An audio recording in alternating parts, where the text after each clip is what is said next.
Everyone welcome to the channel. ఈ వీడియోలో మనం ఏపీ డిఎస్సి జీకే క్వశ్చన్స్ చూసుకుందాం. టోటల్గా మనకి ఒక 15 క్వశ్చన్స్ వరకు మనం ఈ వీడియోలో డిస్కస్ చేయడం జరుగుతుంది. మోస్ట్ ఇంపార్టెంట్ ఎగ్జామ్ ఓరియంటెడ్గా ఉంటాయి. మనకి క్వశ్చన్ విత్ ఆన్సర్స్ కూడా ఎక్స్ప్లెయిన్ చేయడం జరుగుతుంది. ఫస్ట్ క్వశ్చన్ వచ్చేసి 58వ టైగర్ రిజర్వ్గా మధ్యప్రదేశ్లోని ఏ నేషనల్ పార్కును కేంద్ర ప్రభుత్వం ప్రకటించింది? Penna national park, Madhav national park, Kuno national park, Sundarban national park. Answer వచ్చేసి మనకి Madhav national park. Madhav national park మధ్యప్రదేశ్లో ఉంది. 58వ టైగర్ రిజర్వ్గా సెంట్రల్ వచ్చేసి దాన్ని గుర్తించింది అనమాట. నెక్స్ట్ క్వశ్చన్, ప్రపంచ హ్యాపీనెస్ ఇండెక్స్ 2028లో ఫిన్లాండ్ టాప్లో ఉందన్నమాట. ఇండియా ఏ స్థానంలో ఉంది అని అడుగుతున్నాడు. సో 118, 121, 85, 110. కరెక్ట్ ఆప్షన్ వచ్చేసి మనకి 118. భారత్ ర్యాంక్ వచ్చేసి 118.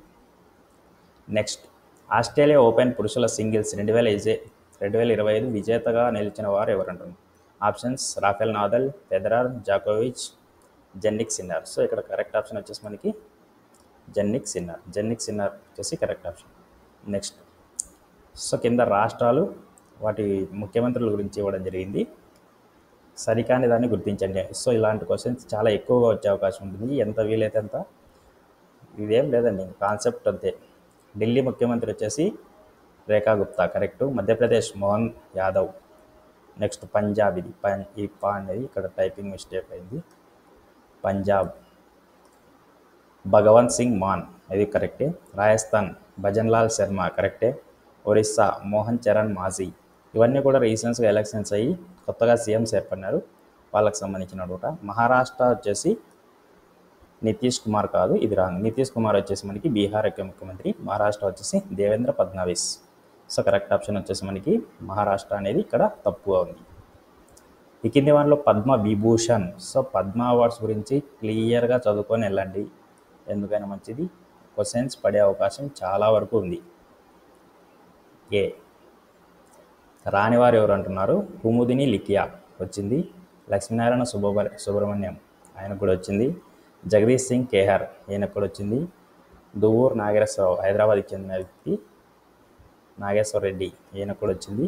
సో నందమూరి బాలకృష్ణకి రాలేదు. నందమూరి బాలకృష్ణకి వచ్చినది వచ్చేసి పద్మభూషణ్ అన్నమాట. పద్మభూషణ్ బాలకృష్ణకు వచ్చింది. హీరో అజిత్ ఉన్నాడు కదా, తమిళనాడుకి చెందిన వ్యక్తి, ఆయనకి బాలకృష్ణ గారికి పద్మభూషణ్ అవార్డ్స్ వచ్చినాయి, పద్మ విభూషణ్ కాదు.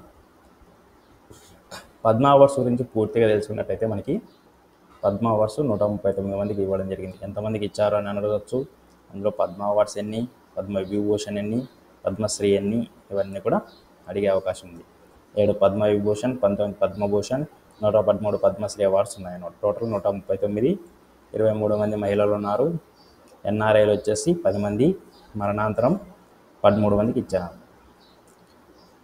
ప్రపంచ ప్రెస్ ఫ్రీడమ్ డేని ఎప్పుడు నిర్వహిస్తారని అడుగుతున్నాడు. వచ్చేసి మే 3వ తేదీ మనకి press freedom day. Other options గురించి చూసుకున్నట్లయితే రెడ్ క్రాస్ డే మే 8వ తేదీ. మే 16వ తేదీ వచ్చేసి నేషనల్ డెంగ్యూ డే. మే 15 వచ్చేసి ప్రపంచ family day. Central drug research institute ఎక్కడ ఉంది అని అడుగుతున్నాడు. Head quarter. మన ఆప్షన్స్ లక్నో ఉత్తరప్రదేశ్, చెన్నై తమిళనాడు, హైదరాబాద్ తెలంగాణ, బెంగళూరు కర్ణాటక. సో ఇక్కడ కరెక్ట్ వచ్చేసి లక్నో ఉత్తరప్రదేశ్లో సెంట్రల్ డ్రగ్ రీసెర్చ్ ఇన్స్టిట్యూట్ ఉందన్నమాట. అధ్యయన శాస్త్రాలు సరికాని దాన్ని గుర్తించండి. కార్డియాలజీ అంటే గుండెకి సంబంధించినది కరెక్టు.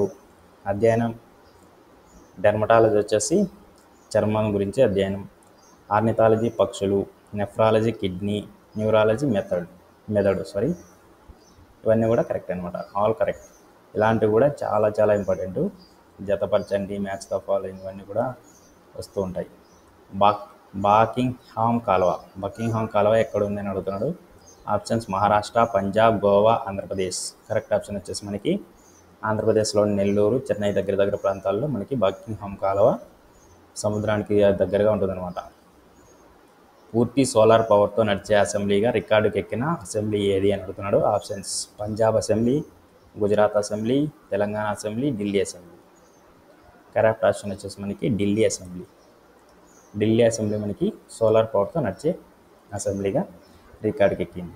రష్యా భారత్ సంయుక్తంగా తయారు చేసిన బ్రహ్మోస్ క్షిపణి. ఈ రీసెంట్గా బ్రహ్మోస్ క్షిపణి వార్తల్లో నిలిచింది కదా పాకిస్తాన్తో యుద్ధం వలన. దీని గురించి కూడా అడిగే అవకాశం ఉంది. దాని రేంజ్ ఎంత అని అడుగుతున్నాడు.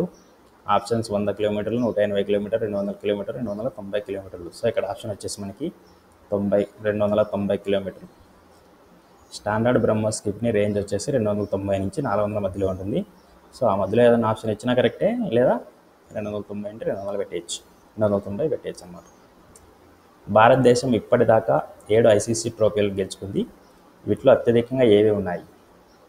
మన option champions trophy title, one day world cup title, T20 world cup title, test championship title. So T20లు 2, వరల్డ్ కప్లు 2 జరిగినాయి వన్డేలు మనకు వచ్చినవి. ఛాంపియన్స్ ట్రోఫీలో 3 వచ్చినాయి అన్నమాట. రీసెంట్గా ఛాంపియన్స్ ట్రోఫీ విజేత కూడా అయింది కదా ఇండియా. అందువల్ల ఈ క్వశ్చన్ చాలా చాలా ఇంపార్టెంట్. నెక్స్ట్, ఆర్టికల్స్లో సరికాంతాన్ని గుర్తించండి. ఆర్టికల్ 14 చట్టం అందరూ సమానమే. ఆర్టికల్ 17 అంటరానితన నిషేధం. ఆర్టికల్ 24 బాల కార్మికుల పనిచేయడం నిషేధం. ఆర్టికల్ 51 ప్రాథమిక విధులు. సో ఇక్కడ వచ్చా అన్నీ కూడా కరెక్టే అనమాట. సో ఇందులో ఏదైనా రాంగ్ ఇచ్చి చేయొచ్చు, లేదా ఏబిసిడీలు మ్యాచ్ ద ఫాలోయింగ్ అలా కూడా ఇవ్వచ్చు. క్లియర్గా కాన్సెప్ట్ తెలిస్తే కానీ ఈ క్వశ్చన్కి ఆన్సర్ చేయలేము అనమాట. నెక్స్ట్ వచ్చి వర్ణ బయలేటరల్ సర్వీస్. సో వర్ణ ఎక్సర్సైజ్ ఏ దేశం మధ్య జరుగుతుందని ఇచ్చినాడు. ఫ్రాన్స్, బ్రెజిల్, రష్యా, అమెరికా మన ఆప్షన్స్. కరెక్ట్ ఆన్సర్ వచ్చేసి మనకి ఫ్రాన్స్ ఇండియా మధ్య వర్ణ బయలేటరల్ సర్వీస్ జరుగుతుంది. ఇదండి ఈ వీడియో. ఇలాంటి లేటెస్ట్ వీడియోస్ కోసం మన ఛానల్ సబ్స్క్రైబ్ చేసుకోండి. Thanks for watching. Have a nice day. Good bye.